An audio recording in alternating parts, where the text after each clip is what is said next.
She just really, like, she's the Energizer Bunny. Like, she's not one of those babies that just wants to sit and cuddle. Like, she's just all day.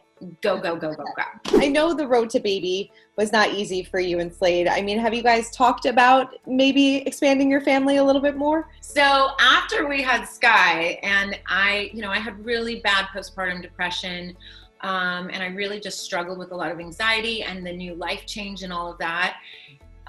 It took me quite a while to kind of come back to myself. I'm still not 100% to myself, meaning mentally I'm finally back there, but like physically I still feel a lot of like the hormones in my body, and I haven't got back to the exact weight I want to be, and I still have a lot of cellulite and stuff in places that I never had before. So that has been a little bit tough for me. And because she's only 22 months and she's right at that age where it's just like, she's starting to be a little more difficult. I'm just like, how the heck am I going to add another one of these things to the family, and like manage all of this? As I mentioned, I'm a full-time working mom. So there's just a lot on our plate. We have a podcast. I mean, we do a lot of different things.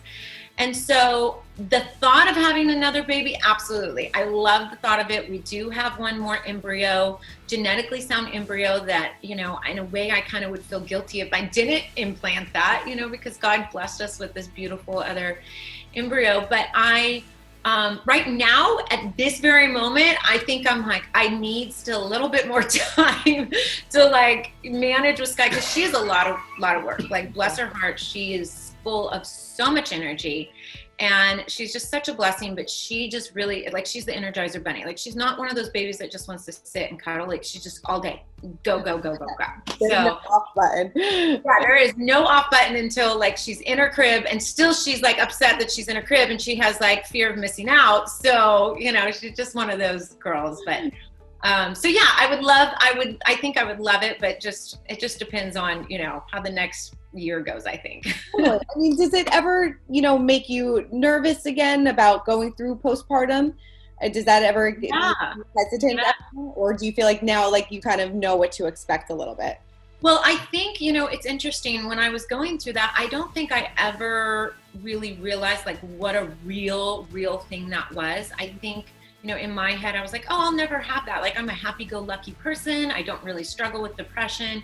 I've struggled with anxiety since I was like 38, but I never really struggled with like depression per se. We all have our sad moments, but not like where you can't get out of bed and like struggling.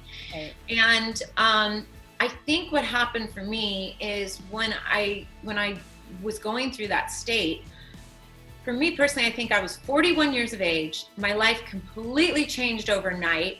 I had gone through a C-section. I've been through 4.5 years of IVF. I had my body just full of so many hormones and chemicals. And when you go through a C-section, your body doesn't naturally produce certain hormones and stuff that you would typically through a vaginal birth. And so my body was just out of whack. And I think I remember sitting on my couch, like staring out the window going, is this my life? Like, with her attached to my breast. And I was just like, is this my life now? This is all I'm going to do is like be a milk machine and just sit here all day. Like, I couldn't see past that. And now that Sky is like, fun, and we're out, we're doing, and it's not like that day, because when you're breastfeeding, she's attached to you 24/7. You can't do really anything. And so that was really just a life change for me. And I think, like you said, once you go through that, I think now you know what to expect. Now you know what that's going to be like. And so it's not so daunting, nor is it so hard, but you can't prevent whatever's happening chemically in your body. And so, yes, I would be a little bit nervous about going through that again, but I chose not to go the pharmaceutical route and take meds that way. I chose to take our CBD products. And I swear that helped me so much, because it brought my body back into a homeostasis level.